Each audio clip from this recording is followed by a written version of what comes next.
nilipigiwa simu, nilidhani nimetoka kuzimu. Ilinifanya mimi kama wazimu, Juni Sheila ndo alipiga simu.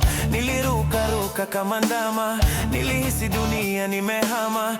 Tumeketi pamoja na Maulana, ni jinsi amefanya nimwone kimwana. Alinieleza alipelekwa Ulaya, asiole na mamchizi bila ganya. Sikuamini matendo kama haya ambayo wazee wake walifanya. Aliporudi nilimkimbilia, mikono wazi na kumkumbatia. Sote pamoja tulianza kulia, wasela huku wametoangalia.